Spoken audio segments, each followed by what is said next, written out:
This weekend, the pressure is on in the Blancpain GT World Challenge Europe. We're at the Hungaroring just outside Budapest, and it's the championship showdown, the last two races of the season. The title is on the line. Andrea Caldarelli and Marco Mirko head the championship. The opposition, Luca Stolz and Maro Engel. Last time out, just a week ago, we were at the Nürburgring and race 2 produced drama. Dries van Thor led away from pole position, storming down to the first corner, being chased hard by Audi teammate Christopher Mies. There was drama on the first lap as the Rinaldi Racing Ferrari came to grief with the Raffaele Marchello Vincent Abril Mercedes. It was out, the Ferrari pitted for repairs. Battles raged on. Caldarelli trying to hustle his way up through the field. The FFF Racing team looked on as the mandatory pit stops cycled through. Marco Mirko took over 5.63 against the championship rival Mercedes. Maro Engel sharing with Luca Stolz. The Lamborghini ahead on the pit stops, therefore outscoring its championship rival, set to increase the championship lead coming to Hungary. But for the race win, there was even more drama to come. Dries van Thor handed over the #1 race-leading Audi to Ezequiel Perez Compact, who was soon being caught by teammate Charles Weerts. More battles raged on out on track, but between the two Audis, Weerts was right onto the tail of Compact. The pair of them then caught by the SRO Motorsports Aston Martin of Ricky Collard. Collard challenged Weerts, Weerts defended, went up the inside of Compact, who turned in. The two made contact, and both, with damage, were out of the race. There was a delighted Martin Kirchhofer, a very frustrated WRT, especially Dries van Thor. Compact parked it, Weerts headed for the pit lane and retired, and that meant that the Aston Martin was heading for not only its first podium, but its first win of the season. Simon Gachet was under attack from Marco Mirko, as up to the checkered flag, and a first victory for SRO Motorsport in 2019 came Ricky Collard, to the delight of Martin Kirchhofer. The first time the crew has been on the podium this year, a first victory, and Ricky Collard was absolutely delighted. This weekend's final European races, part of the Blancpain GT World Challenge, which has America and Asia to factor in as well. And Ferrari and Mercedes, the two brands entering cars across all three. In America, they have the likes of Tony Villander, for example, scoring points. But in Europe, Andrea Bertolini, David Perel, Renat Salikov and Louis Machiels are the drivers, whereas in Asia, for example, amongst the stars, you've got Rio Haryanto scoring points for the brand there. So you take the points from each of those three regional championships as part of the Blancpain GT World Challenge final score. What about Mercedes? Well, that has Scotsman Ryan Diel as an example, scoring points in America. In Europe, Raffaele Marchello, Luca Stolz, Thomas Neubauer and Mauro Ricci, because they're coming from Pro-Am and Am and Silver Cup as well, whereas in Asia, Roelof Bruns is one of the star drivers. So it's an impressive lineup for the three-pointed start as well, and the battle is on between Ferrari and Mercedes. At the moment, Mercedes, though, has the advantage as we head to the last European races of the season. Now let's concentrate on the races this weekend and the European title, which is up for grabs. What about Andrea Caldarelli's chances for Lamborghini? Well, the season went very well so far. We came here to the last race leading the championship, so that means that we did some good job this year. It has been an amazing season, honestly. The level is so high, and it's every race, it's really like a big challenge. But so far, I think we did pretty well, very consistent, and so now we are at the last round fighting for the championship, so really excited. Maro Engel for Black Falcon in the Mercedes has got some work to do this weekend, outscored in both races in Germany by Caldarelli and Mirko. So the pressure is on, but this could be a circuit kind to the Mercedes. It's been an exciting GT World Challenge season. We have a really strong team together here at Team Black Falcon. The AMG GT3 has been performing really well. We had a few hiccups in the pits last time out, but we really fancy our chances and we'll definitely give it all to try and win the title this weekend. For the Grasser Racing team, Christian Engelhardt and Mirko Bortolotti are third in the championship standing, but they're a long way back. They're the real outsiders. The focus, perhaps, race wins. The chance is always there, that's for sure. It's the last round, so we will obviously give it a maximum push, try to finish on a high. The last 2 rounds has been quite good for us. We've been 3 times on the podium, finishing second all the time. We were quite close to win the race last time out at Nürburgring, so we'll definitely try and give it everything to get that win this weekend. At the moment we are lying in the 3rd spot at the championship, so we'll definitely try to defend that, and if we can get further up the order, then obviously we will take it. And next in the championship standings, this Audi, run by the Santalok team of Christopher Haase and Simon Gachet. And Gachet in particular has been getting quicker and quicker, doing endurance and sprint races, a regular on the podium and a race winner at Zandvoort. We're not thinking about the championship. Yeah, we would like to win the Blancpain GT World Challenge Europe. We just would like to have a good car, a strong car for this weekend, to take some big points, and we will see at the end of this meeting where we are. There are class battles to resolve as well this weekend. Silver Cup, Am and Pro-Am. And that is being led by this Lamborghini, driven by Phil Keane and Hiroshi Hamaguchi, learning about new circuits all year long. This GT World Challenge is very competitive, and our class, the grid is not too big, but still very competitive. Top 4 drivers are there, and it's not easy at all. This is the only truck that I know from this series, and I'm quite confident. The Ferraris are very competitive, good drivers, so we will try our best. It's a real Italian brand battle in Pro-Am, because against Lamborghini comes Ferrari. Rinaldi Racing had a tough time in Germany, and David Pirelli is looking to bounce back here. The Blancpain GT World Challenge, it's the first year of this championship in this name and form. So it's obviously quite cool to, if we can, to be champions the first year of that series would be amazing. We have a really good chance this weekend, it's tight. Our main rival is the Lamborghini from FFF. They're currently leading the championship, but we have the benefit of my bronze driver, Rinat Salikov, who is incredibly quick. So I'm hoping that if we win this championship, it's because of Rinat. The Silver Cup for the young guns is led by this AKA ASP-run Mercedes, driven by Nico Bastien and Thomas Neubauer. They were outright winners at Brands Hatch, since when they've been steadily banking points. After winning the first race of the World Challenge Europe was a good start, but we had some difficult rounds after. We're still leading the championship, so now we have to keep focusing on this weekend. We have to win it. For us, for my family, for every people that are supporting us. Yeah, that's the goal, and we'll give everything to win this.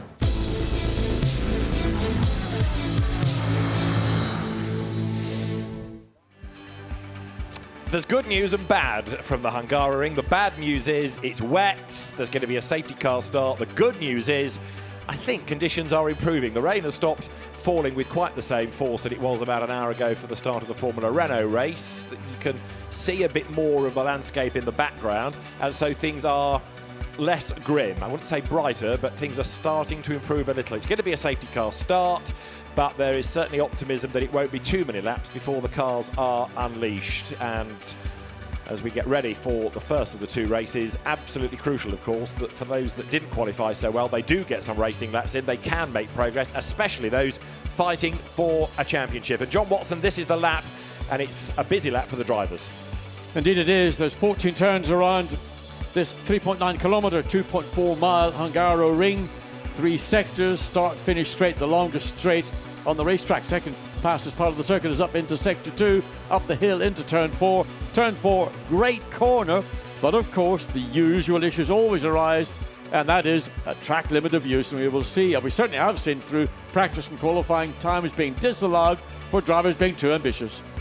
So, as the cars are set to be released, it is going to be the Raffaele Marchello Mercedes that will start from pole position. They qualified this morning in the dry. They've had no wet running, of course, because yesterday when they were on track for the free practice sessions, it was a bone dry road. So the safety car laps before we get the race underway will be imperative for the drivers to find out exactly what track conditions are like. David Addison and John Watson trackside.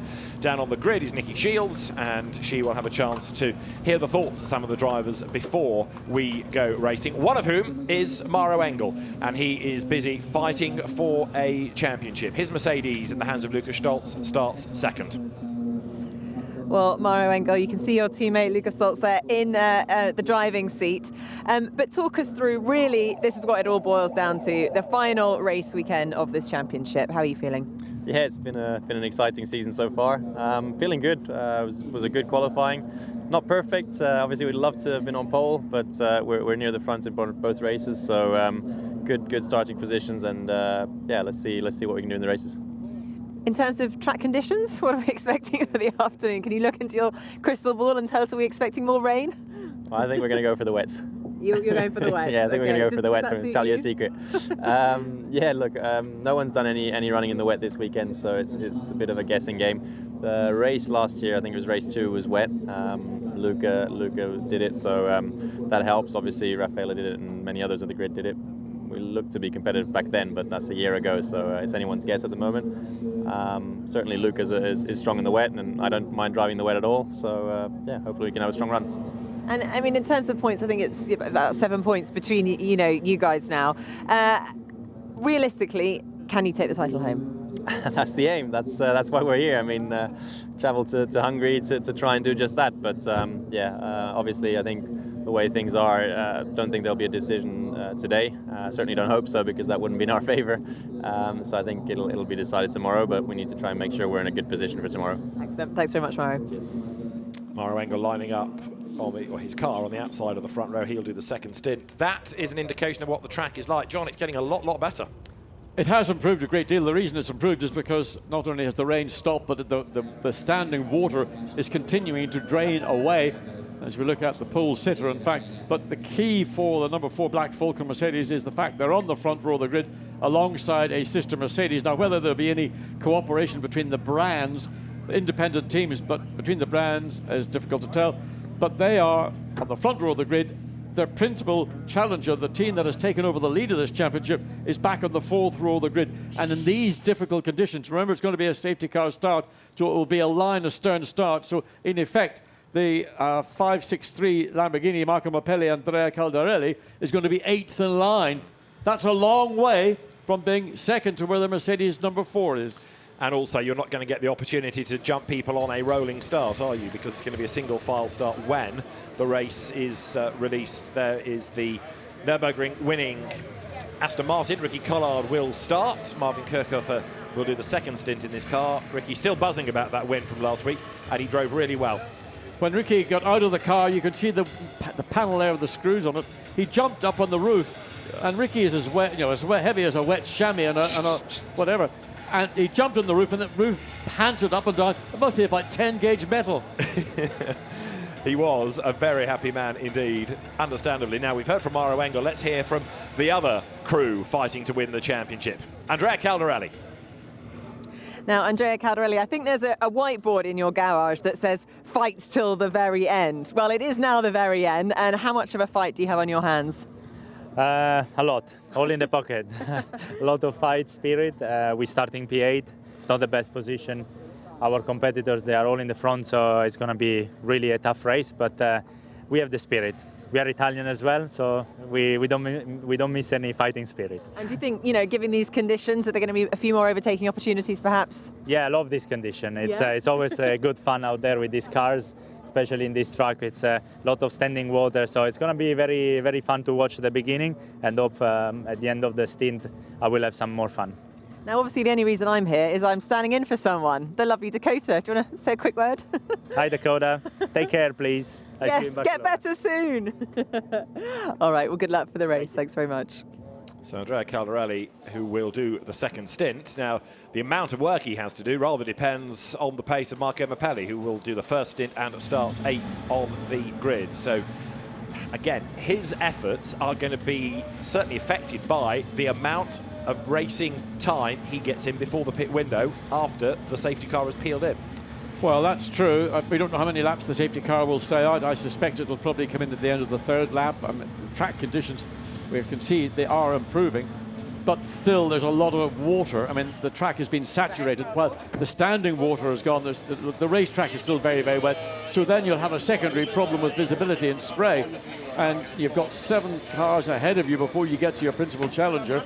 And just being able to see where you are, coming down pit straight, 240 kilometers an hour into turn 1, you'll be looking to your right or to your left. You'll not be looking forward because you'll be blinded by the spray. You'll be just looking for those reference points that you're familiar with. There in 66, the Attempto Audi is Calvin van der Linde. That is a car that starts 5th on the grid, and then behind it, 7th, is the Santelok Audi. Simon Gachet starts to hand over to Christopher Haase. Well, Christopher Haase, it's that you've got a long shot at this championship, haven't you? You've got about 27 points to make up. Do you think it's doable? You never know. Yeah, well, 27 points is quite a lot. But to be honest, today it's raining. It's new condition for everybody. So we will see who is going to match these conditions at his best. And I think we have a strong lineup, good team. At the end, for sure we need a little bit of luck. But let's see after turn 1 and turn 2 what's going on there. And then we're going to see if we have a chance to catch the title tomorrow or not. Mm-hmm. I mean, you've got some strong drivers surrounding you on the grid. Who have you really got your eye out for? Well, to be honest, the Grasser Lamborghini is a car which we want to catch. I think we have the potential to do. It will be hard, but this is one thing to do. All right, thanks very much. Good luck for the race. Zandvoort winners, Christopher Haase and Simon Gachet, who's ready ensconced behind the wheel of the car. And everybody else getting ready now, ready to jump on board, is Thomas Neubauer, who's got his sights on winning the Silver Cup with Nico Bastien. Harness on, hands device, protection, support, everything, ready for the Brands Hatch winner to clamber on board. And he will do this first stint, occasional Ferrari Challenge racer as well. And on a slippery circuit, yes, it's good that the conditions are improving because, of course, we will be able to go racing proper, but also it throws something else into the mix, which is that the road will be improving and drivers are going to push, and some will get caught out by the grip level, others will be a bit more conservative and survive, and a lot can happen as the road evolves. Well, the fact that nobody's had a chance to have any wet weather running whatsoever, on occasions when it's been like that, for example, through practice, obviously you get the chance to go out, you run your car, you can make the adjustments to a setting that might be a dry setting, then to something more towards a wet setting, but a compromise because the track ultimately will begin to dry out if no more rain falls before the 1 hour is complete. So the grid is being cleared, and 8 points between Andrea Caldarelli and Marco Mappelli's Lamborghini against the Black Falcon Mercedes of Mauro Engel and Luca Stolz is the main focus for the overall honours this weekend. There's Pro-Am Silver Cup to be resolved as well. There's also, of course, the Am Cup. Wolfgang Triller and Florian Scholzer have largely been the only people in that, so they've already long since clinched it. Their opposition of last week, Uri Penton and Steve Earle, not here this weekend. So as far as the 2 Germans are concerned, it is mission accomplished. Let's have a walk up the grid and see Raffaele Marchello's red and white Mercedes for ACA ASP on pole. The Black Falcon car is alongside of Luca Stolz. Row 2 is Mirko Bortolotti. And alongside him is Ricky Collard in the R Motorsport Aston Martin. The 3rd row has the Attempto Audi. Calvin van der Linde goes first, and the Mercedes of Thomas Neubauer is alongside ahead of Simon Gachet in number 25 Audi. And in 5.63, Marco Mappelli, that's the other car against the blue Mercedes we've already seen of Stolz, fighting for the championship. Behind the 4th row, we have Stein Scotthorst for Attempto, and then we have Timur Boguslavski in his Mercedes. The next row of the grid are Ivania there, number 62 in the Aston Martin. Mattia Drudi for Attempto in the Audi, ahead of Tom Gamble, and alongside his Audi is Aurelien Panis in the Lexus. Next up on the 8th row, Charles Wiert, and then Diego Menchaca. Next on the grid is Oscar Tunho, starting in number 10 Audi. He's one of the Silver Cup drivers, and the vastly experienced number 24 Stefan Ortelli alongside. Kim Louis Schramm is in the red Phoenix Audi. Teammate Finlay Hutchison lines up alongside in the blue Example, ahead of Stephen Palette.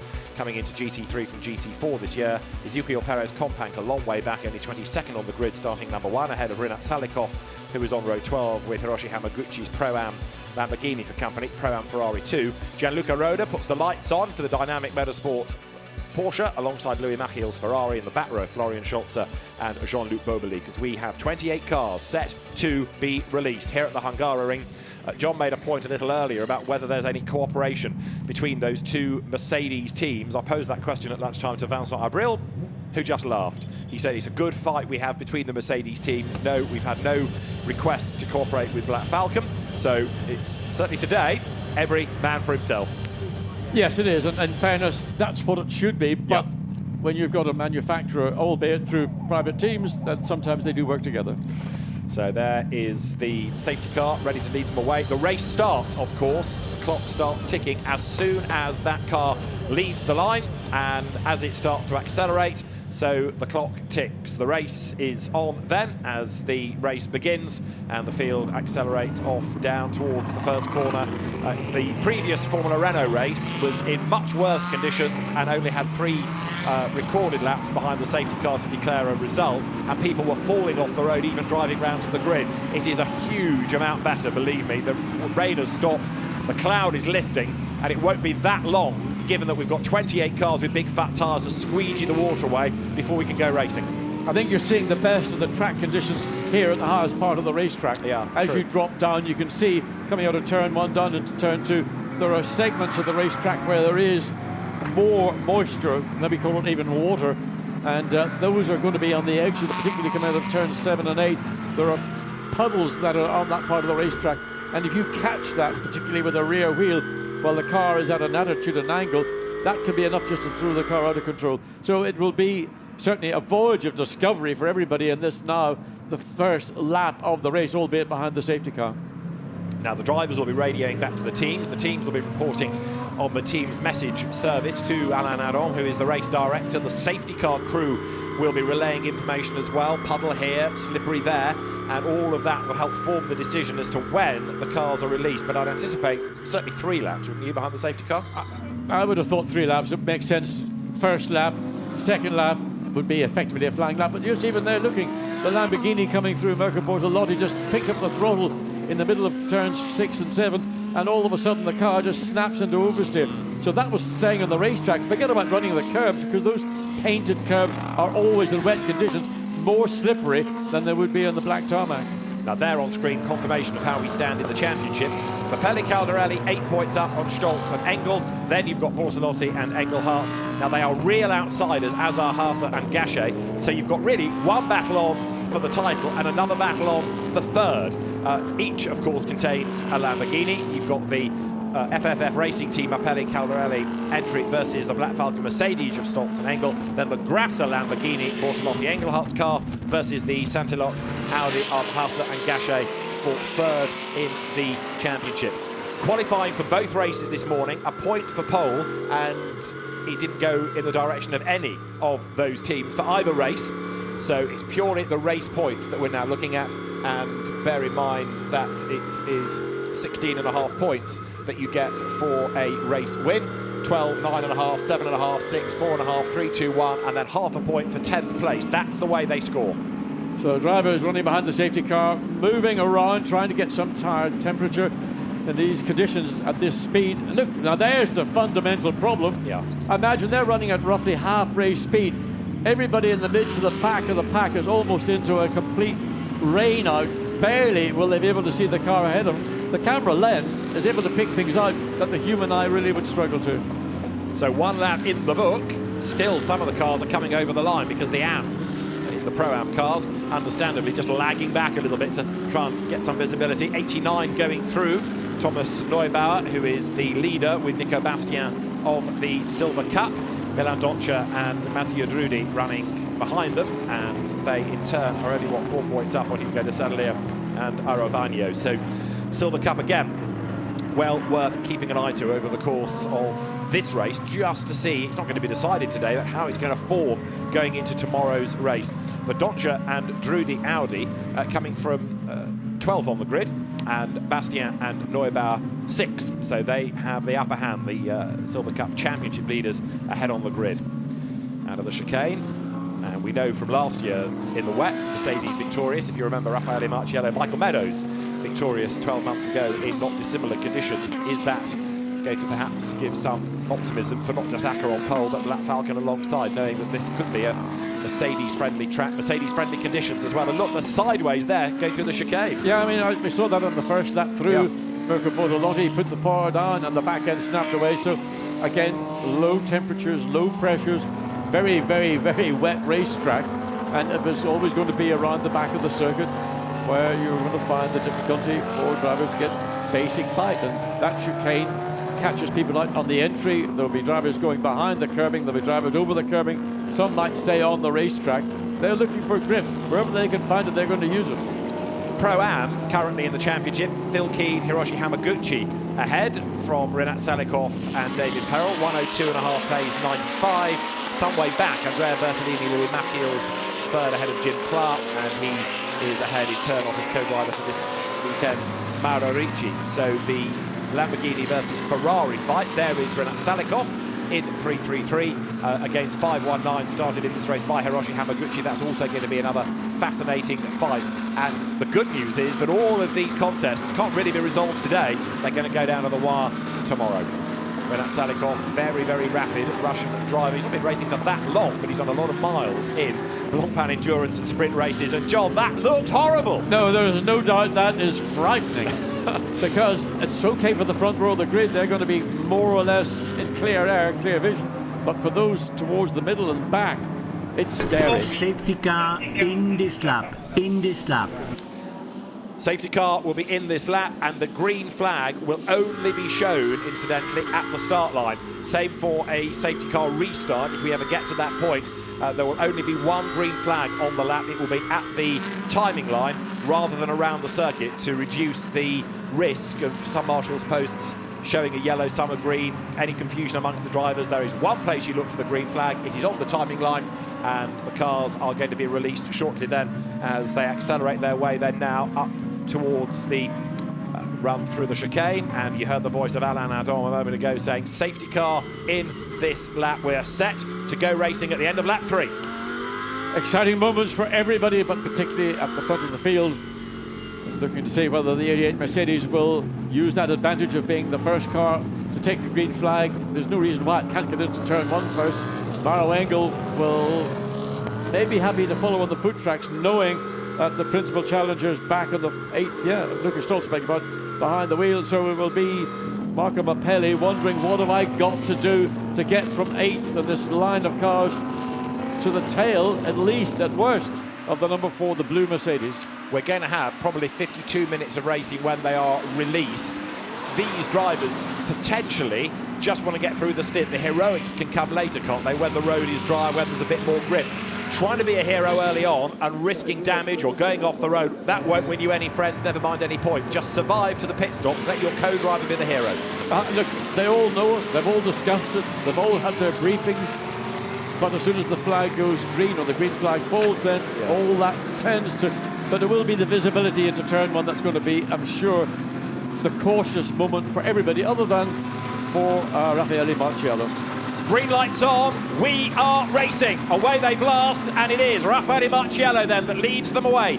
He's the pioneer in terms of finding out at race pace what the grip level is like. He's got the best of the visibility. In second place is Luca Stolz. Mirko Bortolotti is third. Collard is fourth. Fifth on his outside line is Van der Linde. And for sixth then, Simon Gachet goes ahead of Thomas Neubauer. There's your first change. The Santilok Audi gets up on the inside of the Acker Mercedes as they plunge downhill. Marco Mappelli is on his toes as well, trying to get up on the inside. That's Collard going through on the inside of Van der Linde to retake fourth place, and Mappelli has gained ground as well. Well, that was a brave move, and there you see that's on board. Car running currently in 8th, maybe down up to 7th place, out of turn 3, up the hill. The track is wetter here, and it's going to get more and more tricky coming in turn 4. You just have to be careful. Where are your apexes when you make it?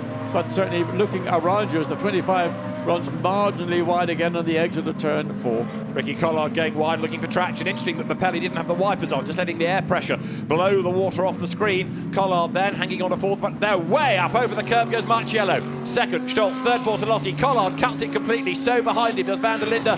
And another one going through the chicane, making a mockery of the curves. Yeah, indeed. I mean, whether that's going to give it a bye simply because it's the opening lap at race speed, so I would imagine it will, but if anybody persists in doing that and gaining an advantage, and Ricky Collard just coming under threat, there we are coming into, I wonder, has Ricky maybe cut the tire down because he had made progress or something? He certainly appeared to give that place up somewhat more easily than I would have imagined. He's lost chunks of time, he's lost a place then, so Calvin Van der Linde comes through, Simon Gachet round the outside, the Audi tiptoeing through, but it's gone ahead, and here comes Mappelli, look to try and go around the outside of Collard. I think Ricky's just struggling in these conditions, isn't he? Mappelli is on his toes, he goes through, and Gachet, reveling in the greasy nature of the road, gets up the inside there. Look of Calvin Van der Linde, Marco Mappelli gaining ground, Ricky Collard is dropping back as they come into now turn 14.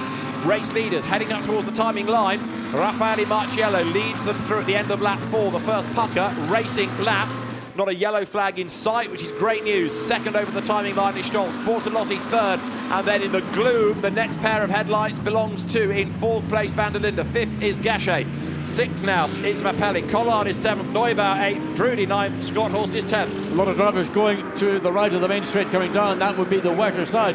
It's hard to believe that drivers are looking to preserve their wet weather tyres, but the main straight on the race line would appear to be at a point where drivers are staying on the wetter side just to keep those wet weather tyres in good condition.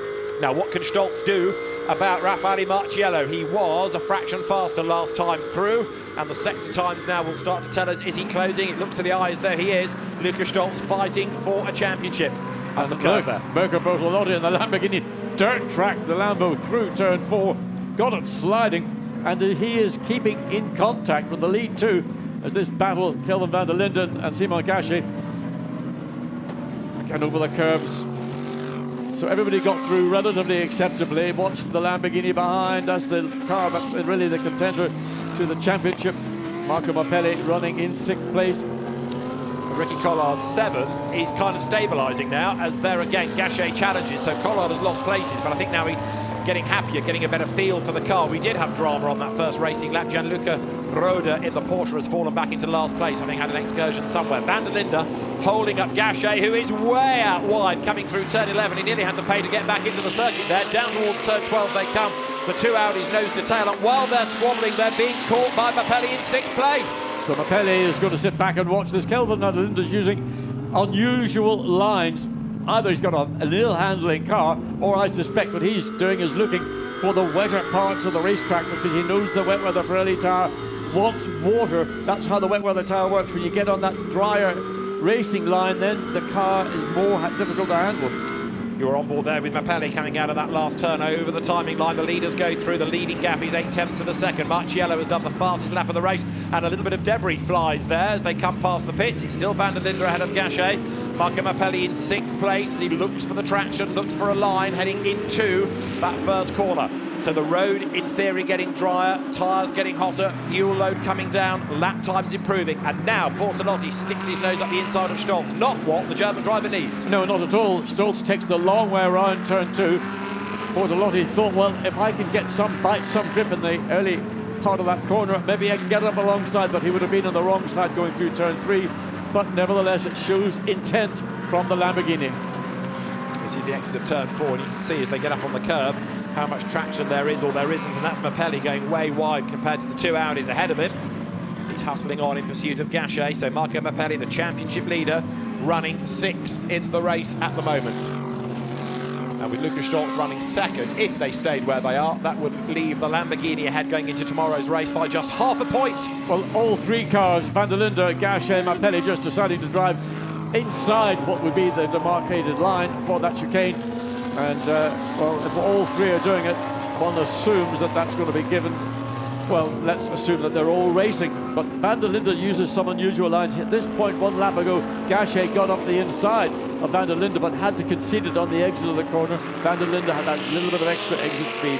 We've had a change for the lead in the Silver Cup, by the way. Mathieu Drudy is ahead now of Thomas Neubauer, and Aravagno's Aston Martin 62, the R Motorsport car, that's closing up as well, 3rd in the class. But Drudy ahead in the race, significant for that championship as well going into tomorrow.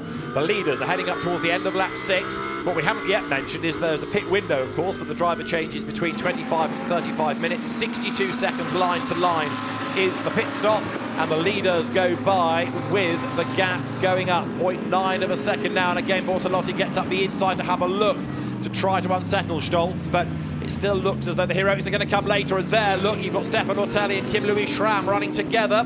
The two Audis for 17th place, and they lean on each other. Santillox just stays ahead of the Phoenix car as they head over the line. I mean, you could have given a little bit more room, but I suspect the driver just has so much to control to keep the car, particularly if you run on the curb now. Down inside, Carl Louis Schramm tries to again get up alongside, but back to this battle. As it's sort of bound further down the field. He's seeing the Mercedes 89. Thomas Neubauer trying all he can to get through the 55 Audi on the edge of turn 3. So Scott Horst is ahead of him up into 10th place. That's Neubauer trying to fight back. He's dropping way back in the pack. He's lost his second in the class. He's now down to third, and he's falling back overall. So Silver Cup Championship leader Thomas Neubauer is not having a good race. A little bit like we saw Ricky Collard early on. He's struggling in these different conditions and just falling away while he tries to get a handle on where the grip is, where the pace might be. Marchello, in the meantime, is hustling on, keeping out of trouble, staying with that leading group. He is in 6th place, 11 seconds off the leader. Yeah, Kevin van der Linde's managed to pull a little bit of a gap over Simon Gachet, and that maybe is holding back Marco Marchello. Race control confirming, incidentally, that you are not allowed to cut the chicane, as we've seen people doing, and they're going to have a look at it. So don't be surprised if we start getting excited about people being either under investigation or getting penalties. I think certainly the team should be given warnings to tell the drivers to stop doing it. But look, Mirko Bortolotti gets the Lamborghini up the inside in final turn, but will he have the speed off the corner? No, he doesn't. But again, getting so close to the tail of the second place Mercedes, that's going to be concern right now for Lukas Stolz. It is indeed, because not only is he having to defend, it means he's losing touch with Marchello, who is now in the 159s and building the lead as Bortolotti forced the issue down at turn 1. He does not going in, but he might get up the inside coming out of the corner. If he can't get the job done, though, he's on the outside line going down towards turn 2. They're side by side. Stolz just has the line on the inside line. Stays ahead. Bortolotti goes back to the inside. He's going to do it here, surely. Yes, he did. He tried it a lap ago. He wasn't far enough up. This time he got the inside of the corner. Lukas Stolz chose the long way around, and of course he opened the door up. Mirko Bortolotti had one go at it coming down into turn 1. He didn't need a second invitation to make it stick, and now it's Mercedes Lamborghini. Mercedes Lukas Stolz has lost one position, and that's critical because the Marco Marchello, who started in 8th place, is up to 6th. Absolutely right. And just going back to the chicane point for a moment, I know he's a long way down in 25th, but Louis Machiels in Pro-Am must give back one position for cutting the chicane. Now, what can Bortolotti do to go after the race leader? And can Stolz stay with him? Instead of defending, if he can stay on the back of the Lamborghini, can we get the leading trio concertinaing before the pit window opens? Well, we're going to see the true pace of Bortolotti now that he's got clear of Lukas Stolz, and again, you can see in the space of half a lap he's opened up, what, 4 or 5 car lengths.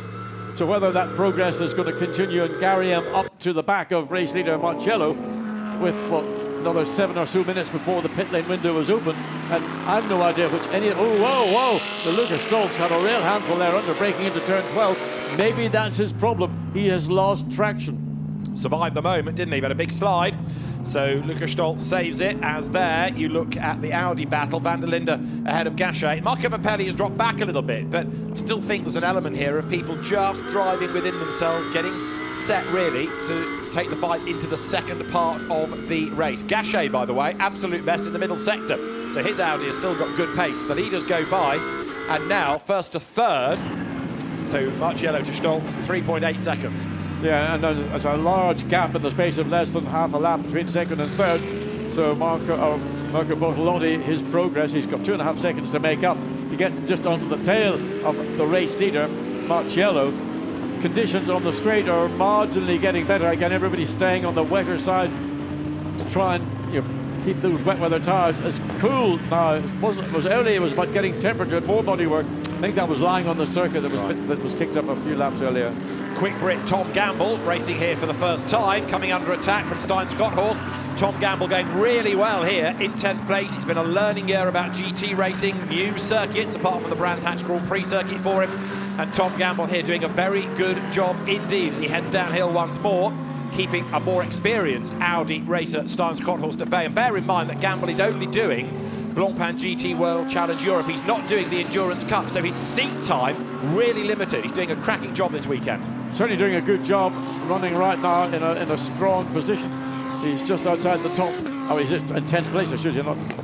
So he will be looking to, well, keep Shorthorse behind him, because if he gets through, then the problem will be, can he catch him again? Has he got a chance to re-overtake? Mirko Bortolotti, absolute best in the first sector, but then loses a little bit of time to the leader in the second. There's all sorts of dramas going on for 13th, 14th, 15th behind. But right now, Bortolotti is on a mission to bring down a gap of 2.4 seconds for the race lead. Tom Gamble then hanging on to 10th place. Now there, look, number 10 is Oscar Trunjo on the back of Aurélien Panis in that Lexus, the ever-quickening Lexus. Charles Weerts in 15th, eager to make amends for the incident with Ezequiel Perez Companc a week ago. Yeah, this group coming through turn 5 and 6 got really, really close, backing up behind the Lexus. And you can see that the Audi's trying to find a way down the inside. Tunio gets up the inside in turn 13, forces the Lexus wide, and that was a relatively easily executed overtake. Now Wirtz comes up and on the outside, doesn't he? And he's going to have a little bit more grip, as long as he stays in the black stuff. He doesn't want to get onto that painted green stuff at the exit, but he's up. Yeah, he's done it. He's done a good job.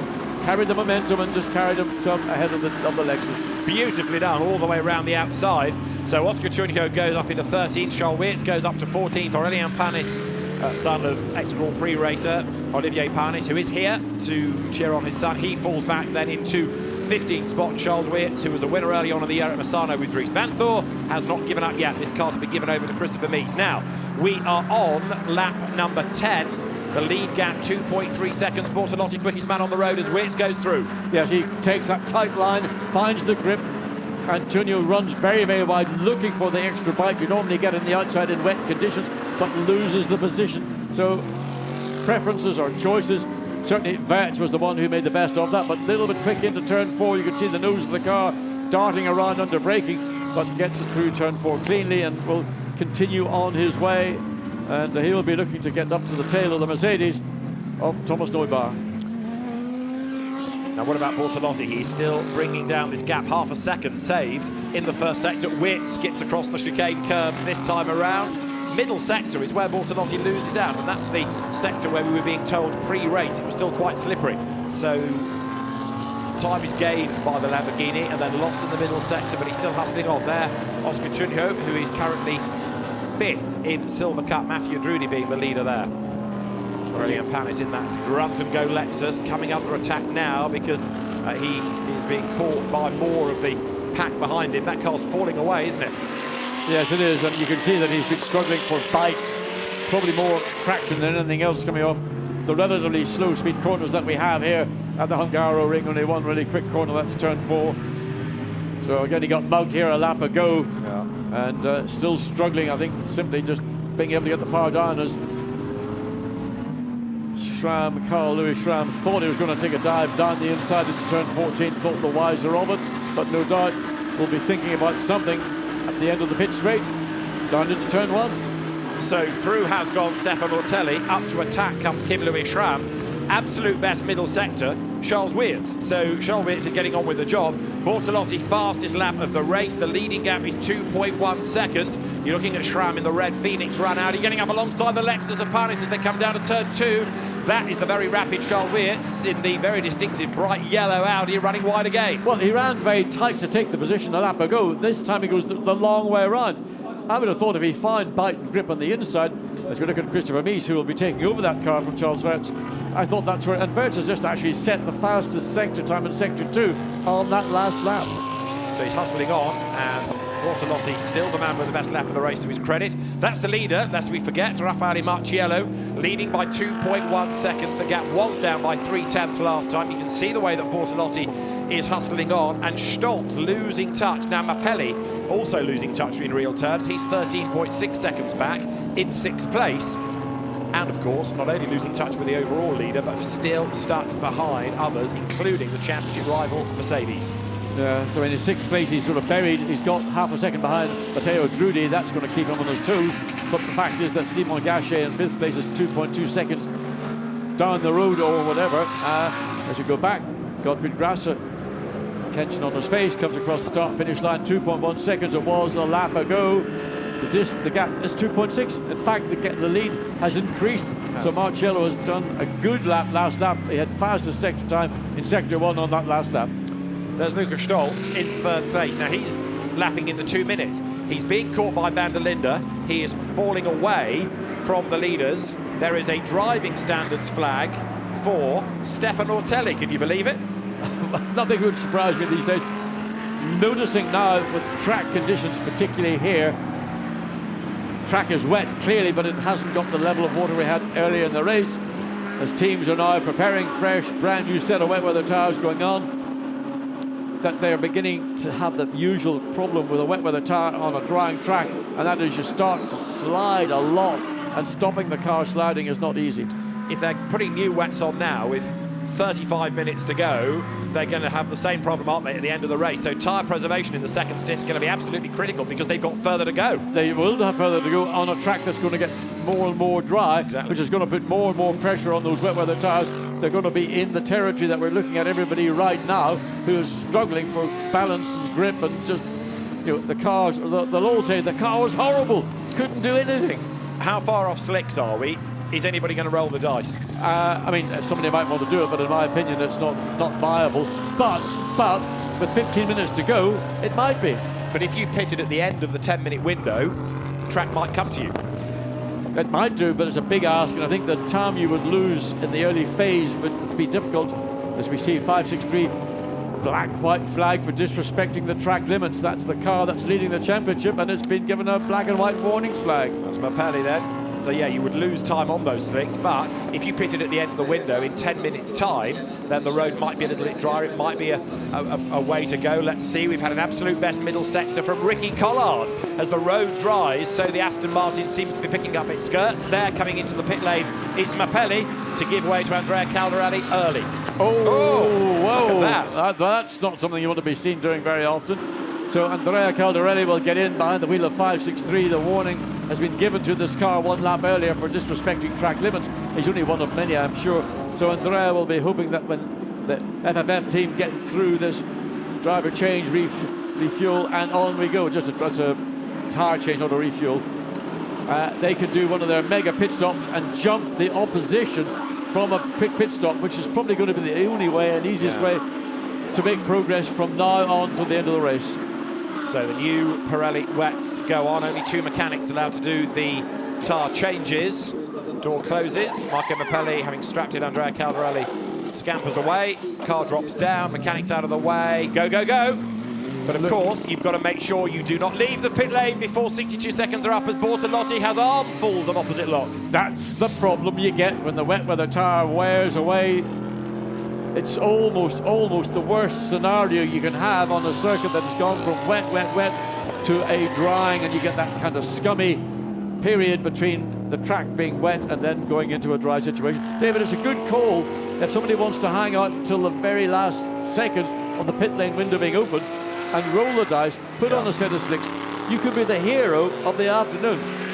Equally, you could look like a fool. You could, but it's an option, especially as you made the point earlier that it's a longer second stint if you're pitting now for new wet, so you're losing bite on those wet tyres. The slicks might be coming in. It's going to be absolutely fascinating with still half the race plus to go. Marvin Kirchhofer, by the way, has taken over from Ricky Collard, so the 76 Aston has had a driver change. I'll give you the order when everyone has gone through and it's shuffled around, but Stoltz is being reeled in by Van der Linde for third on the road. Absolutely, and that's going to be another worry for Luke Stoltz, who doesn't need to have 66 Kelvin van der Linde breathing down his neck.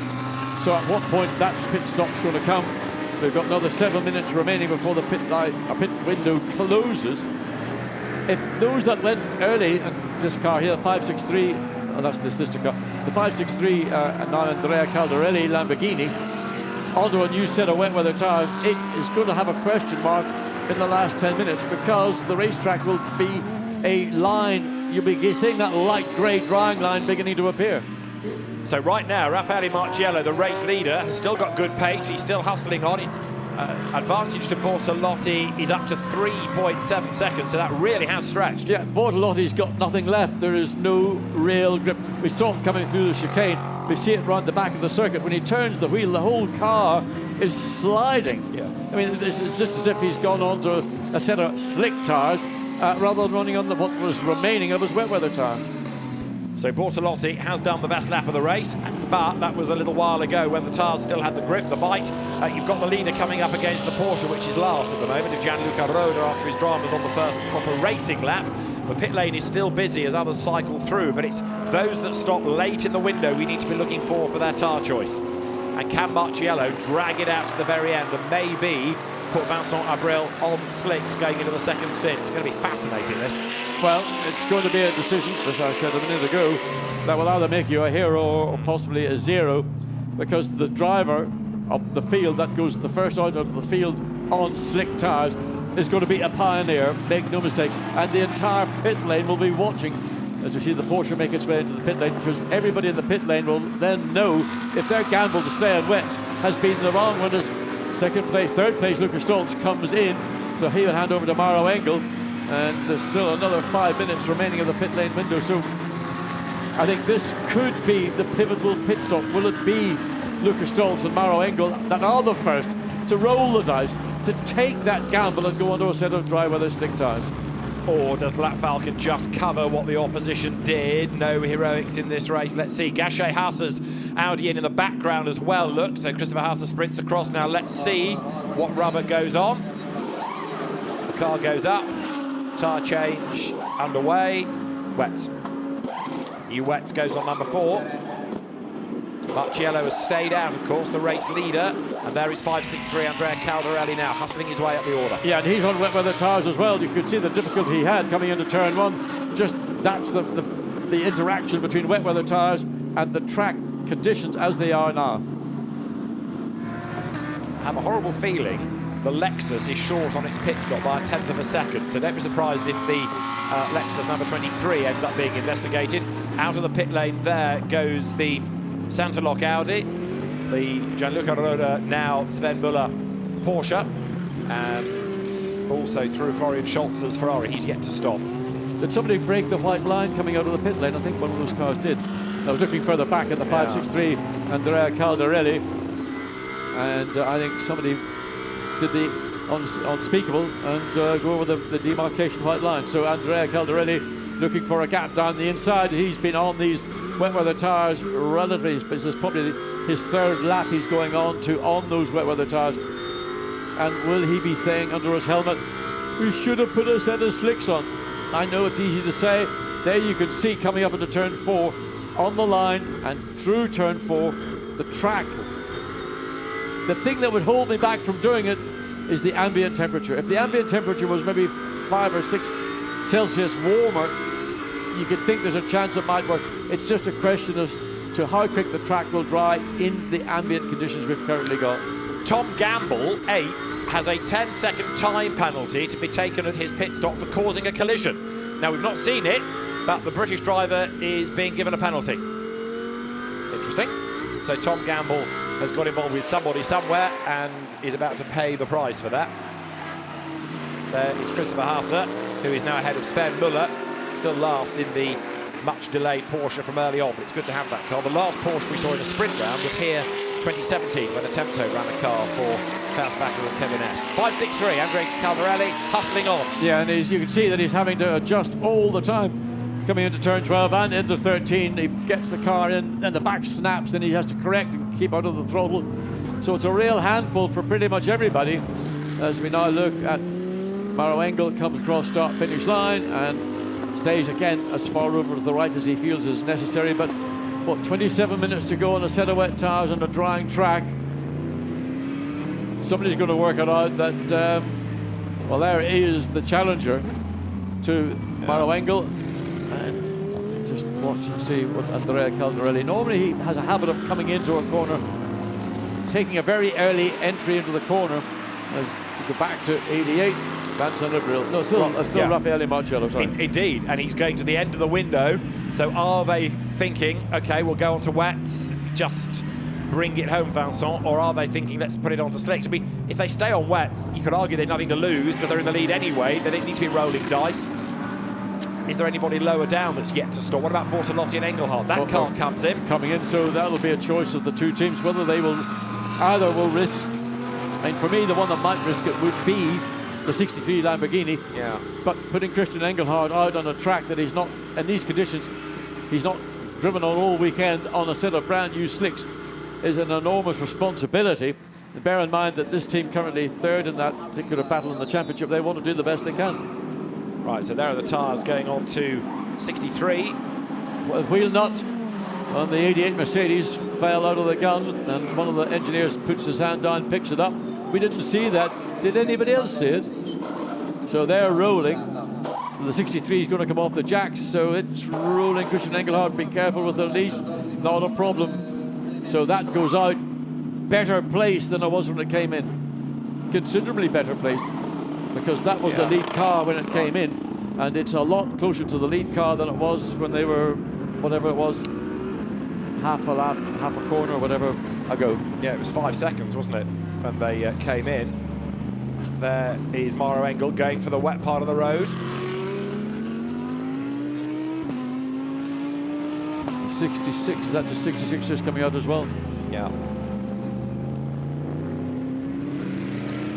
So race order remains 88 Mercedes ahead of 63 Lamborghini, and of course number 4 still ahead of 563. So there is Andrea Caldarelli. His target is to get up to Maro Engel. The race has got 24 3/4 minutes to go. There, contact in the pit lane. That's Fred Vervies getting into the back of Dries Van Thor, who is stuck behind Shea Davis. So all the Audis getting together. And that was a bit clumsy. Fred Vervies was very, very impatient. 5 Audis going into turn 1 at the same time, almost 3 abreast, 2 separate battles. The red one of Jamie Green is the one really going for it. Jamie, the DTM star, trying to get through the traffic here. Dries Van Thor now with a bit of rear damage, gets ahead of Shea Davis. Jamie Green to the outside there of Rick Brokers, runs out of real estate. Fred Vervies in the blue Phoenix car is there as well. But yeah, this Audi R8 Cup race going on at the moment. They're all over the place. I mean, Fred Vervies runs the outside, goes way, way off track. And has he made up a position, or has he just had a little bit of an adventure all of his own? But Dries Van Thor struggling again. Look how far he was off track. All of them, all 5 with the exception of the... Well, I can't even... Well, the one that's benefited, look, is number 90 Mercedes, because that stayed on the road and the places have come to Felipe Fraga. The Mercedes getting on with it. The road is getting drier. Fraga is on a mission. Look, he's carving his way past them. Yes, he has. He's gone up the inside. He's going to contact with the number 5. No, he didn't. But Fraga certainly has joined in this battle and is just simply carrying more speed. Look at the back of Dries Van Thor's, that left rear corner. Yeah. Is that the damage that occurred in the pit lane? Yes, absolutely. It's when it was savaged by Vervies, wasn't it? So Greg Masters and the stewards will be having a look at that. I'm sure Alain Adon will say, right, go and have a look at this, chaps. There's the video footage of it. And there, another change as Shea Davis falls back in the Audi pack. That puts him behind Marcus Winkelhock now. So busy, busy, busy, and up front it is 88 Mercedes still leading the way. Here's a replay, look. So Vantor is released and he just comes straight across. It's the number 1 that you would argue was the unsafe release. That's an unsafe release in my opinion, because he just bullied his way in. Yeah. When Fred Vervies had, he was doing what he was required to do. Oh, Felipe Fraga is absolutely, well, he almost got the pass done. He may well get it done on the entry down into turn 1, but certainly able to carry speed on the tighter line, which is not normally the better line in these conditions. So that was Jamie Green, who was under attack from Fraga as they come past the pits. This is the 17th place, and Felipe Fraga all over the back of the Audi DTM racer. Abril to Engelhardt then, 1.2 seconds after the quicker pit stop from this car, the Grasser Racing Team car. Yeah, Maro Engel's a further 7.2 seconds behind in a relatively solid 3rd place. Clement Schmidt a further 6 seconds behind in 4th place. So there's no real challenge to the number 4 Mercedes, but he isn't in a position to really threaten Christian Engelhardt. Further down, Caldarelli in 6th place. So at the minute, odds slightly more favourably stacked towards the Black Vulcan to claw back some of that 8-point deficit. And this is how things stand in the championship if the result were to be now what it will be in 21 and a bit minutes time. In other words, the margin comes down to just 3 points between the Lamborghini and the Mercedes with a race to go. This, bearing in mind, Mercedes runs 3rd and 563 currently running in 6th place. So certainly motivation for Christian Engelhardt to try and get ahead of Vincent Abril just to consolidate their 3rd position. As you look at Maro Engel running on his own in 3rd place. Fastest lap, he's just done the fastest lap of the race, a 1:59.128.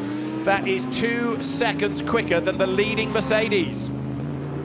Brilliance behind the wheel, but clear racetrack, and the track fundamentally drying as this race progresses. 20 minutes of it remaining. And an absolute best last sector by the car that's last. Porsche gun Sven Müller put behind the wheel of the Dynamic Motorsport 911, and he is unleashed, so there's still a lot to look for. But all of a sudden, the number 4 Mercedes is on a mission. Now, he's 5.8 seconds back from Engelhardt, who is stuck behind Abril. Could Engel gain 1 more place and more points before the end? 20 minutes remaining. everything is possible in these track conditions. You can find a second or plus a lap. It'll only take 3 laps for him to get onto the tail of the second place Lamborghini. But having gotten there, then the issue is, well, am I going to take the roll the dice, take the risk, and try and force my way through, or just consolidate in 3rd place, knowing that I'm 3 places ahead of my principal challenger in the Lamborghini? I would take the safe route and stay in 3rd place, should I get onto the tail of this car. Very wide goes Engelhardt coming out of turn 11.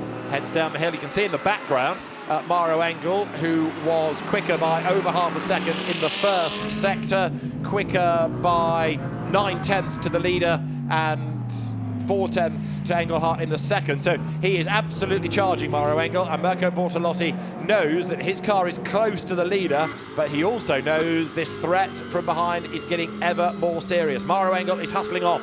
He is, and Mauro Engel's got clear air, whereas Christian Engelhardt getting stacked up behind the lead Mercedes of Vincent Abril. Last lap was about, in fact, Engelhardt was slightly slower in the last lap than Vincent Abril, but it's sort of give and take. The Lamborghini seems to be able to close down coming into turn 1, but once you're on the exit, then the Mercedes stretches back up to that 0.6 or 8 or whatever it is of a second. It varies really around the lap. Sometimes it's under a second, sometimes it's kissing the second, but down into turn 2, where everything is really airy, scary. Wow, 3-3 Ferrari. Somebody's clipped the back end of that.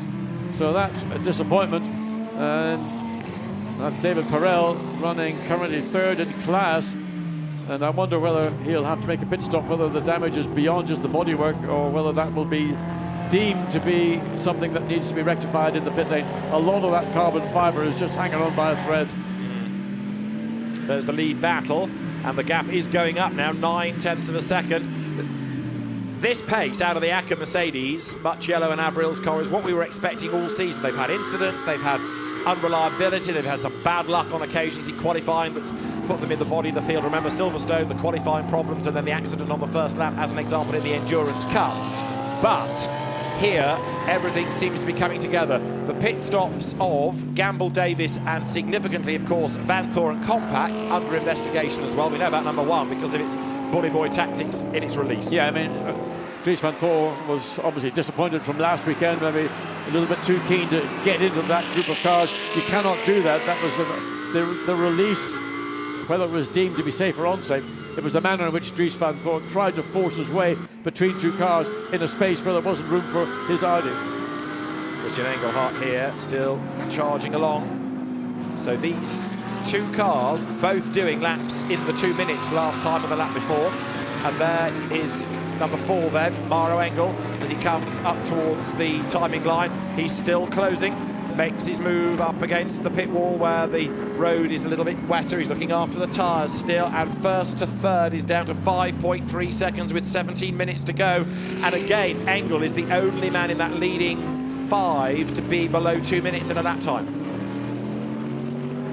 So Mirko Bortolotti, last time, Christian Engelhardt, I beg your pardon, last time across the line, over 1 second now, 1.4 seconds. So either he's just thinking about it, trying to preserve what he's got left of his wet weather tyres, and in the meantime, Mauro Engel is beginning to close down. You can see he's looking at the wet bits of the racetrack, which is the norm in these conditions, but you have to take the race line through the quickest corner on the racetrack. You can't really go the long way around. If you do, you'll end up so far off racetrack, you may end up with the penalty. A drive-through penalty is being given to Fred Verviche for track limits. A drive-through penalty for Shea Davis and Dries Vanthoor for unsafe release from the pits. And the fastest lap of the race to Christopher Mies, number 2 Audi, in 11th position. Indeed, Christopher Mies. Well, what can you say about Christopher Mies? Not normal to see him down in 11th place. It looks, Mauro Engel's car, also to some degree Vincent Abril, the Mercedes is slightly more compliant, a little bit more supple in these wet weather conditions. Again, having to dive way offline to get onto some modicum of wet weather racetrack. The Lamborghini of 63 of Christian Engelhardt traditionally runs a more stiff setup, and that may ultimately, as the tire wear increases, be the thing that will preclude him from putting a challenge onto Vincent Abril. On board with Caldarelli, who is 6th. banking points on the tail of Hugo de Sadelier. Now, although Engel for the moment is unlikely to gain a place, Caldarelli may well be able to go through here as they come up on the inside line. He's done it, has he? Not quite. Hugo de Sadelier, Silver Cup driver, runs wide around the outside, and through goes Caldarelli. So that gives him another place. Maro Engel is currently running third, up into fifth. Now will go Caldarelli, and that means it's 4.5 points going into tomorrow's race if the result stays as it is now. So, well thought out pass by Caldarelli. That's his normal kind of entry into a corner. He comes in really early, hugs the apex of the corner, and then lets it run out. Maybe earlier than I would choose, but it works for Andrea Caldarelli. But the key is he made a pass on the Aston Martin and got ahead of de Sadelier, and now in fifth place, 2 behind the challenger, and that's the car number 4, Mercedes. As we go back to this battle, looks to me like Christian Engelhardt has begun to run down fractionally. Vincent Abril in the lead. Mercedes, Maro Engel's car of the 3 still looks the most secure on the racetrack. The car that looks to me is giving the driver the best options and not having to do that straight line through the chicane at turns 6 and 7. So Maro Engel just sits back, very calm, composed race driver. The fastest lap of the race, incidentally, has been done by Sven Muller in the Porsche. Now, he's last, but he's done a 1:58.9. That's nearly a second quicker than an Engel pace. I know Sven Muller is good, but I'm just wondering, is that... It's not a slick tire lap yet, is it? Or is it? Or is no, it? I would think it's all to do with having an engine stuck out behind the rear axle. So you get all the weight over the rear wheels. When it comes to traction, right, you've probably got an advantage. But there is this battle going on. Christian Engelhardt trying. He's had the wide line, he's had the tight line, he's had every line that I think was ever thought about. Still, he can't really make any significant impression. 1.4 seconds when they came across the last line, back down to 1.1. But Maro Engel, more importantly, just 3.1 seconds behind second place Lamborghini. So the gap, 11 tenths down at turn 1, 4.3 seconds covering the top 3 cars. Caldarelli lapping in the 2-minute 0.9. And here they come down towards turn 2. Abril to Engelhardt, still hovering around this 11 tenths of a second mark. Mercedes, Lamborghini, Mercedes, Audi. Clement Schmidt running 4th. 5th, Lamborghini, Caldarelli. Christopher Haase now fastest lap of the race, 1:58.801. Raffaele Marchello getting down to the quick on his fingers, chewing away. Just wondering, oh wow, Christian Engelhardt, well, that's certainly taking a load of apex corner. And a drive-through penalty to former Grand Prix race leader Marcus Winkelhock, number 26. Marcus Winkelhock for track limit abuse, a drive-through penalty. I know what's wrong with Marcus. His car has been a handful. There was a handful at Nürburgring, it's been a handful here. They even put Christopher Haase into that car on Friday, and Christopher Haase said, the car's a handful. Now you can see the car sliding more and more, can't you, as the tires start to lose their edge. Haase then, 27.8 seconds back, doing better lap times. There is Engelhardt sliding the car through. It's great for us to watch. It must be a nightmare inside. Well, you're not sliding, you're slithering, literally. It's a bit like watching sort of a black mamba making its way up a tree. It slithers its way up to the top. Snakes in the City, great program. I'll take your word for it. Here, in the meantime, is the view from Engelhardt, who is on the power as early as he can be for fear of the car suddenly snapping from underneath him. Goes to the outside at turn 14, looks for the traction, tiptoes all the way through. Yeah, I mean, the steering wheel, it's never even in one position for a fraction of a second. He's having to balance the car on the throttle and on the steering. Goes way, way wide on the main straight, looking for even more of the moisture that's rapidly beginning to evaporate from the race line down into turn 1. 3.7 first to third, 2.3 seconds second to third. So Engel closing on Engelhardt here as they come down to turn 2. You can see the 3 leaders then all in a shot together now. Aren't you glad that nobody took the risk to go on to slicks? I mean, it would have been a brave call. I think had the ambient, as I mentioned earlier, been 8 or something degrees warmer, it might have been a go, but in these circumstances, everybody has opted to do the right thing. They've stayed on wet weather tires, albeit they're struggling for any kind of balance or grip. Vincent Abril comes through cleanly through turn 4. Christian Engelhardt slithers. Wow, Maro Engel, you could easily see how much quicker he will be, just visually much quicker than the 2 cars ahead. 10 minutes on the clock, battle on here, lower down, as to the inside, Nico Bastien. In the background, look, Christopher Mies, and the one that's being mugged in all of this in number 56, look, is Matthew Drudi, 3 wide. Do they all survive? They do, and Christopher Mies is on his toes. Nico Bastien gets ahead of Drudi, Mies gets ahead of Drudi, the 3 of them as one as they head up the hill. Good bit of driving because they all were very close, leaning on one another, but no contact whatsoever. But this is a real battle, and up into turn 5, Christopher Mies. So much experience behind the wheel of an Audi, and certainly one of the legends of Ingolstadt. Through the chicane, way up the curve there goes Nico Bastien, who is second now on track in the Silver Cup. Remember, he leads that in the championship. Silver Cup in the race, Hugo de Saturday and Aro Vainio currently has the class lead, and Christopher Mies has not given up yet because he is hustling on behind that Mercedes. The lead gap, 1.4 seconds last time. Engelhardt not lapping quite as quickly as Vincent Abril, so it's going to be, I think, game on for second place when Engelhardt is caught by Engel. Yeah, further down the field, Christopher Hauser just recorded fastest race lap, just dropped it in, 1:58.801. He's in 7th place, trying to run down the 6th place, Hugo de Saturday in the Aston Martin. Back to this battle at the front, top 3 now all in vision. And second to third is a 10th less than first to second.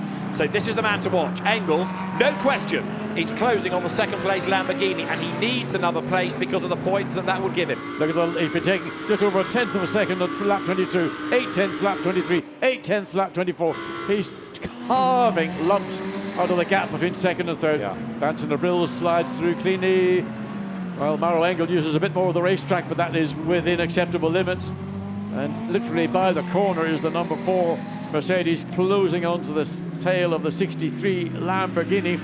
So there will be a bit of a hurry up going on in certainly the Grasser Racing pits. The information will be being conveyed to Christian Engelhardt. He doesn't need it, he's doing all he can do. Fastest lap, Felipe Fraga in his Mercedes. There is Engel, who is nearly on the tail of Engelhardt now. You can see the way that he's just hacking away. There they are.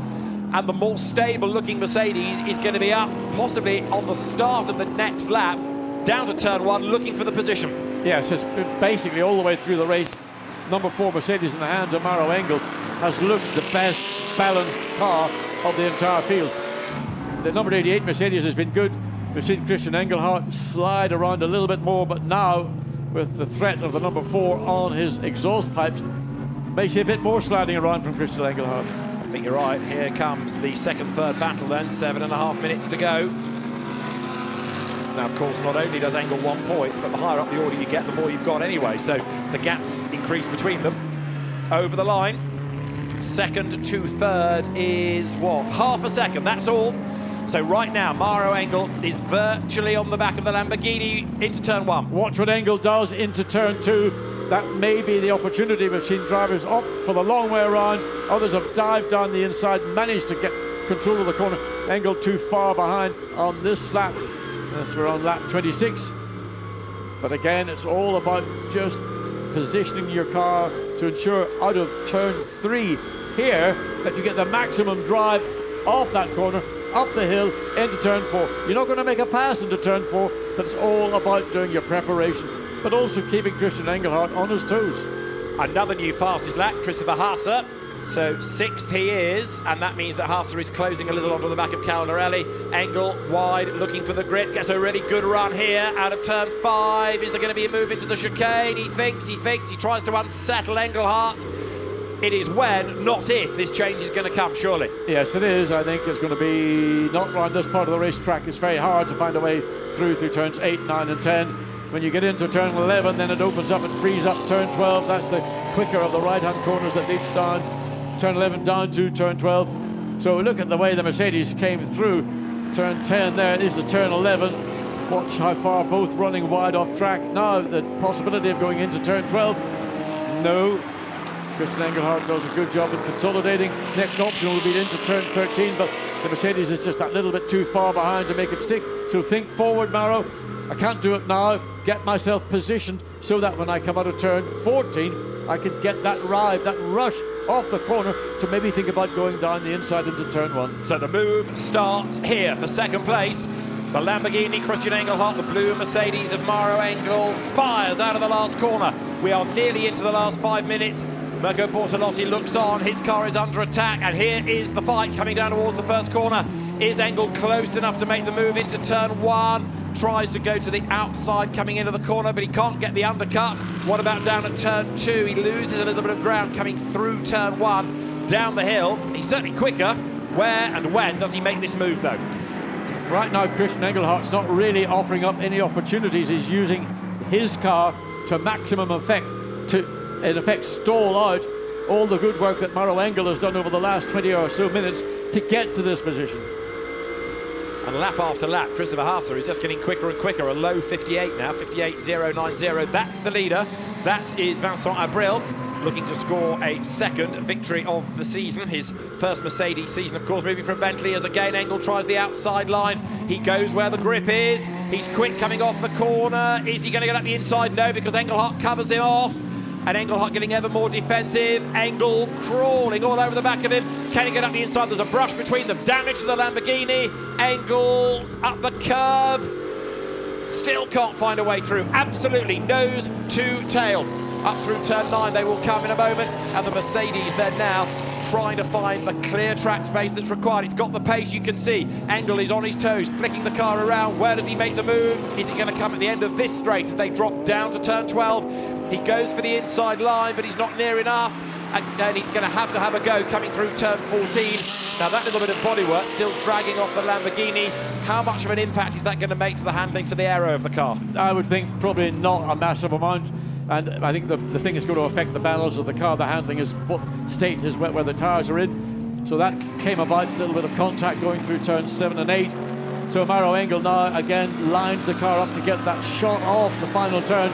And then the run down into turn 1. Tension in the Grasser pits. There we go. Mauro Engel tries to find a way past the Lamborghini, but hasn't got the straight line squirt where he wanted it. Lamborghini consolidates.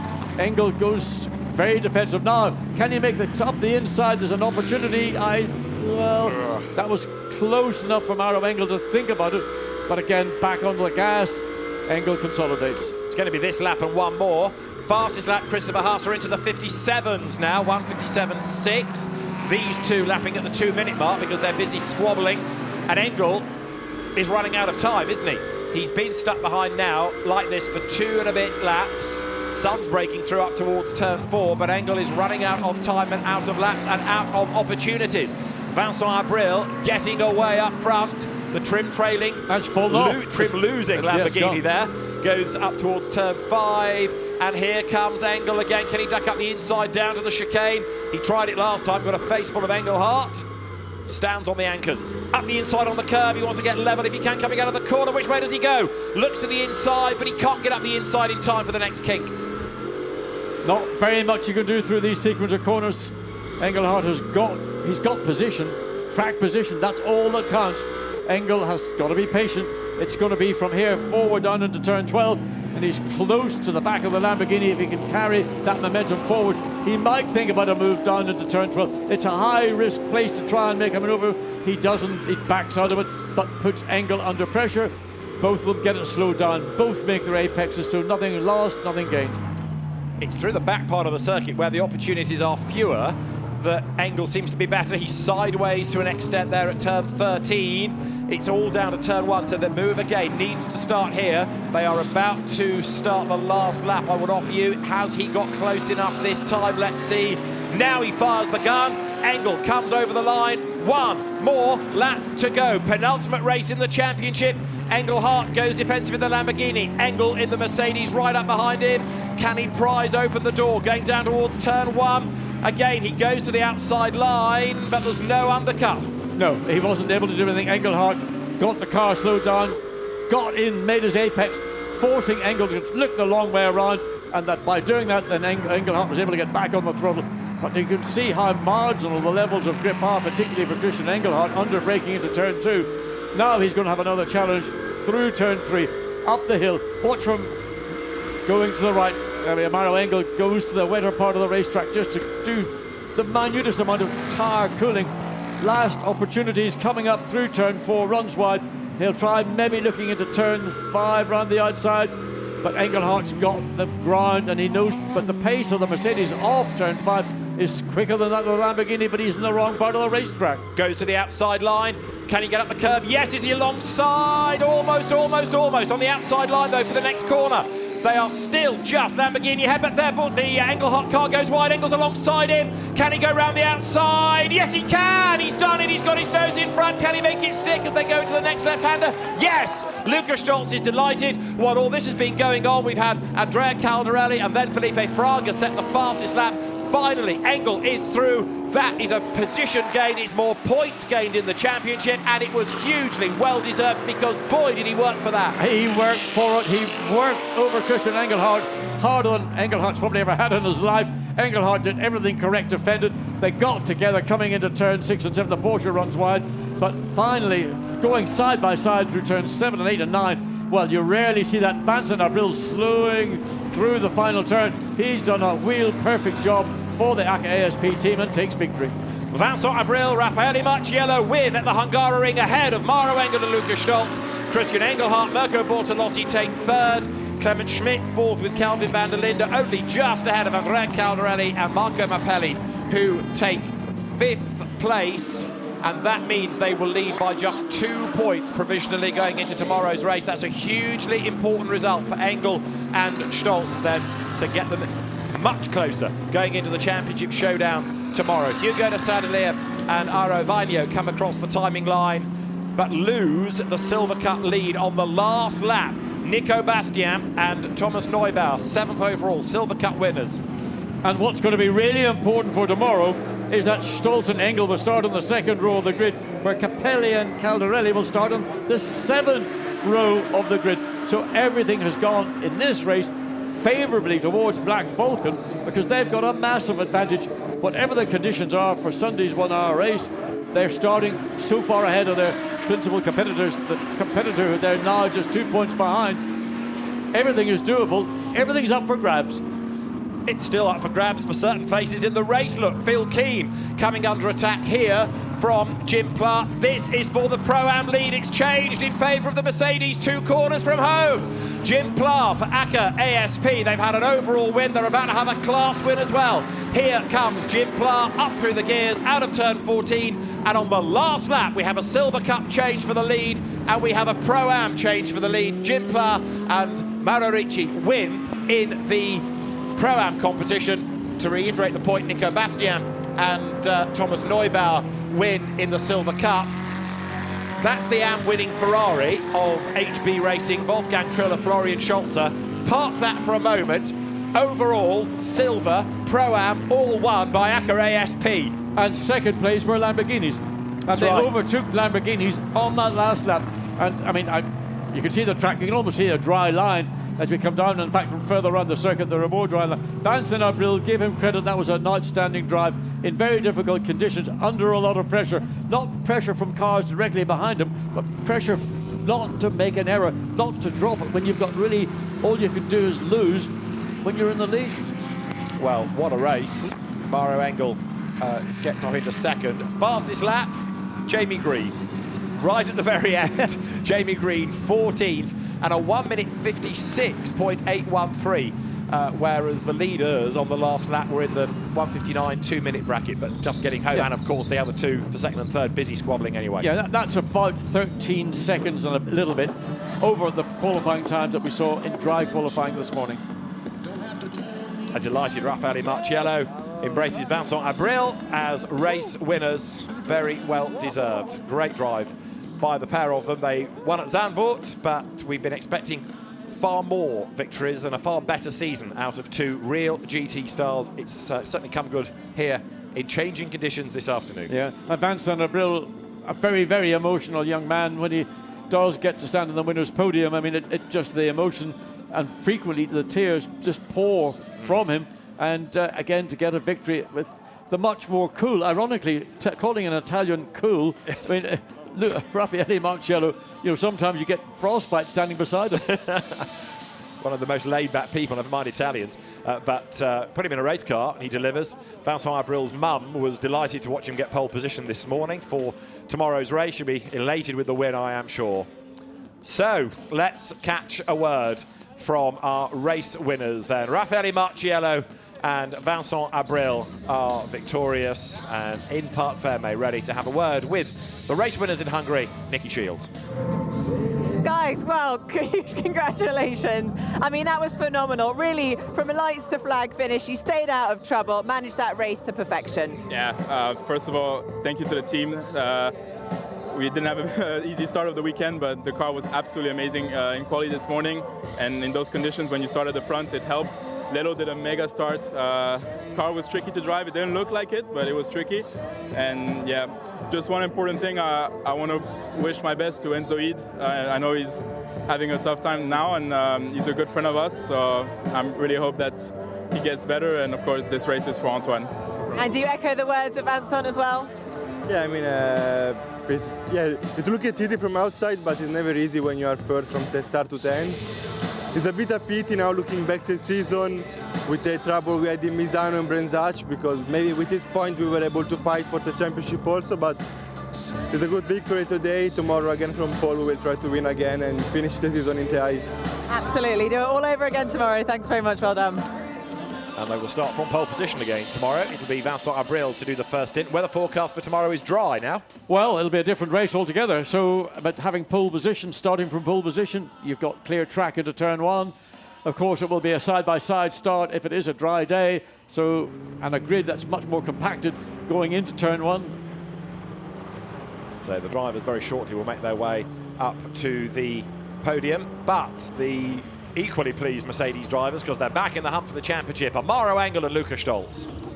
Well, Mauro Engel, you left that to the last minute, didn't you? We were all shouting at the television. Well done. Some phenomenal defending, I suppose, from Engelhardt, but you made the move in the end. Yeah, he made it really hard for me. No, big thanks to the guys. Great pit stop. Car was good. I think it's just a bit of a lottery with the pressures at the end of the day. You know, I think we were probably a little bit high with Luca. That's why he sort of struggled towards the end of his stint.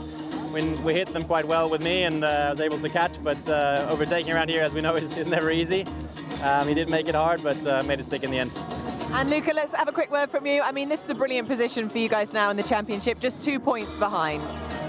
Yeah, I think really Mauro is the man of the day, because I struggled a little bit in the first stint, but he made it up. I think he made up more than 10 seconds, so yeah, with all him today.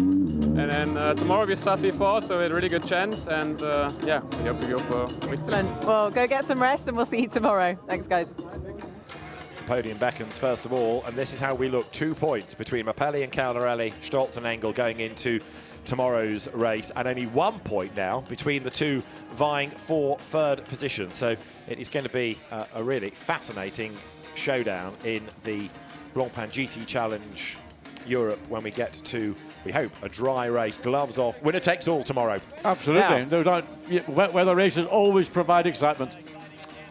Let's hear from our Lamborghini crew. Third place, losing out on the last lap, Christian Engelhardt, Mirko Bortolotti. Well, congratulations both of you on the podium, but Christian, we've got to talk to you about those final few laps. I mean, Mauro was pushing hard. You really did everything you could with that car.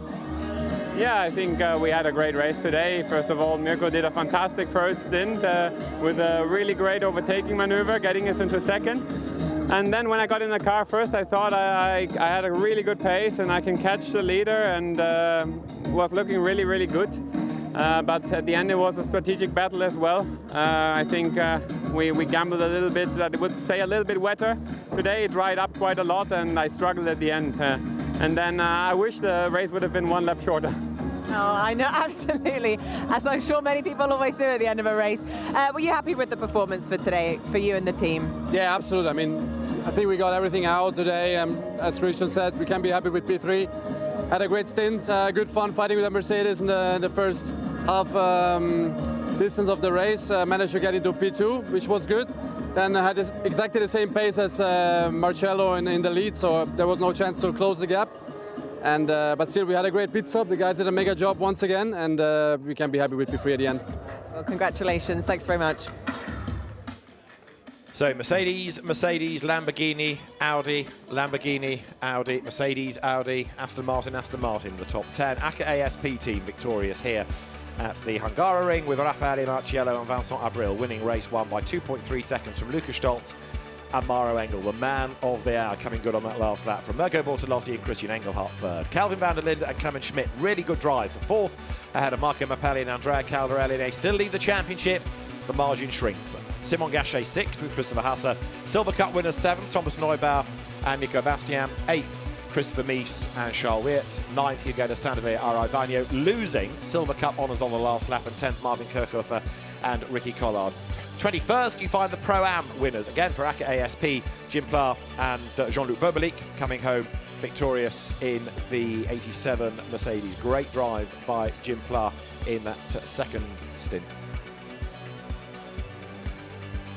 So an AM Cup win for Florian Scholz and Wolfgang Triller once again. Fastest lap to Jamie Green as the sun starts to break through here at the Hungaroring. Contrast from the safety car start, eventually everybody released, the race getting underway with storming down towards turn 1. Raffaele Marchello in the lead of the race, everybody having to cope with a greasy circuit. Tiptoeing their way out of turn 1, dropping down the hill. Andrea Caldarelli on his toes. Many decided that the chicane really wasn't for them, and this is how the 54 Porsche got itself into strife, getting all crossed up coming out of the chicane. Louis Machiels had cut it, Gianluca Roda half spinning, and then getting tangled up with others, badly delayed. Some pitted early, amongst them Marco Mappelli to give way to Andrea Caldarelli, despite this rather unorthodox pit-in line. Caldarelli being put into the car, and as those that had stayed out were losing the edge from their first set of wet tyres, they were getting ever more sideways. An unsafe release for Dries Van Thor. Contact against Fred Vervisch meant that number 1 would have to serve a drive-through penalty, and it also teed us up for a great Audi battle out on track. Vincent Abril was relayed by Raffaele Marchello and maintained the 88 AKA Mercedes lead over Christian Engelhardt. Mirko Bortolotti looked on as, in pursuit, storming into the picture, would come the Black Falcon Mercedes in the hands of Maro Engel. The gap coming down and down and down. Lower down the order, we had this Mercedes 89, which was now Nico Bastian battling with Mathieu Drudi. Christopher Mies getting in on the act as well. Engel crawling all over the back of Engelhardt for second place. He tried on the left, he tried on the right, and eventually did make a move up on the outside line. And through he went, round the outside line as they wriggled their way through turns 9 and 10. And that, on the last lap of the race, gave him second, and it brought them within 2 points of the championship leaders as Raffaele Marchello and Vincent Abril took a second win of the season in the Blancpain GT World Challenge Europe. Delight at Black Falcon. They're back in the game going into the last race tomorrow. Delight too for rival Mercedes team AKA ASP. Jerome Policon's squad taking the race win. The trophy's ready for Vincent Abril and Raffaele Marchello. And there, because we've got the drivers, of course, in the overall situation in Pro-Am, Am and the Silver Cup all ready to go. There's a whole table full of trophies as the drivers are set to be brought forward, and Stefan Rattel, the architect of the success of modern-day GT racing, is there to present trophies too. Out step Christian Engelhardt, Mirko Bortolotti for third place. So second, Lukas Stolz and Maro Engel. And a second race win of the year for the AKA ASP Mercedes drivers, Raffaele Marchello, and in his first year for Mercedes, of course, Vincent Abril. They are victorious here at the Hungaroring as Jerome Policon from AKA ASP, the team of the winning drivers, steps forward for the team award. Vincent Abril, Raffaele Marchello, the winners in race 1 here in Budapest.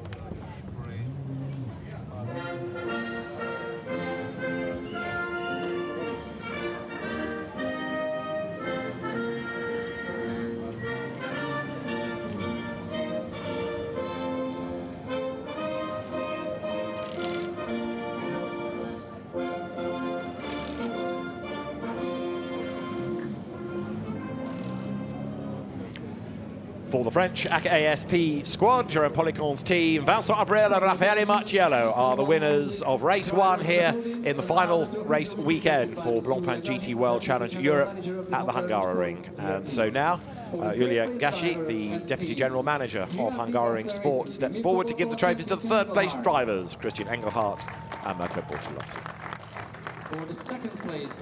Then the second place trophies, Lukas Stolz and Maro Engel, winners at Brands Hatch at the start of the season, and now just 2 points shy in the championship. Jérôme Policon for ACA ASP Autosport Promotion gets the trophy as the winning team, and then the winning drivers, Vincent Abril and Raffaele Marchello.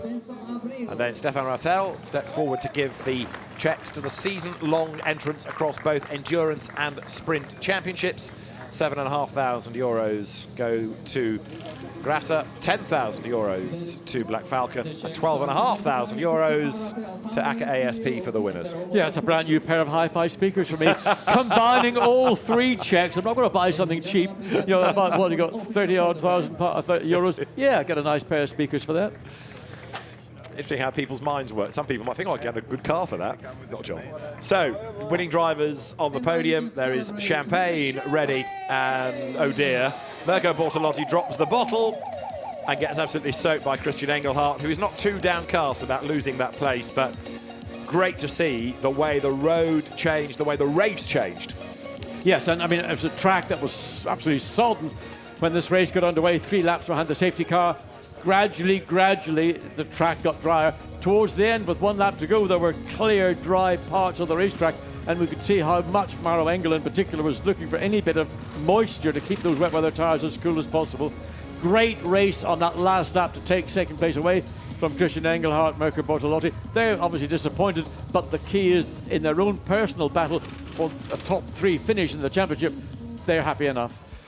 Well, let's have a reminder of how we look going into tomorrow's race overall. Marco Mappelli, Andrea Calderari, 2 points to the good now from Lukas Stolz and Maro Engel, with Mirko Bortolotti, Christian Engelhardt just 1 point ahead of Raffaele Marchello and Vincent Abril in the battle to be, if you like, the best of the rest. Christopher Haas and Simon Gachet just about within striking distance ahead of Dries Van Thor. Ricky Collard, Marvin Kirchhoff next. They in turn are 2 points up on Charles Weerts, Nico Bastien and Thomas Neubauer behind them. So certainly an exciting race, an enthralling race, and great to see the way that different cars, different drivers, different teams adapted to the changing nature of the race. And tomorrow, with just 2 points between the championship leaders and the opposition starting ahead of them on the grid, it is going to be quite a spectacle, that's for sure. The Hungaroring has delivered the goods today, and the weather has certainly played a part. We look forward to more of the same tomorrow, but the weather forecast is that it's going to be dry, and that's going to give us all the drama of a proper race start. But before we get there, there will be a number of people in the pit lane, drivers, teams, managers, whatever, who are going to have sleepless nights. A lot to be gained and a lot to be lost. The Silver Cup podium currently underway, as you see Felipe Fraga there on the far side in the Mercedes, and again Jérôme Policon is back because his drivers, Nico Bastien and Thomas Neubauer, are victorious. A rather downbeat Aro Vigneault and Hugo de Sadelier, losing the class lead on the last lap to the French team of Jérôme Policon, who is in fine voice.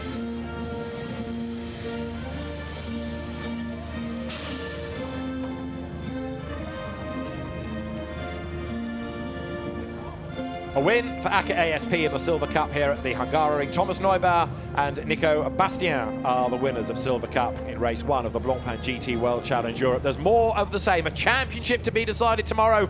We'll see you then from John Watson and David Anderson. Bye-bye.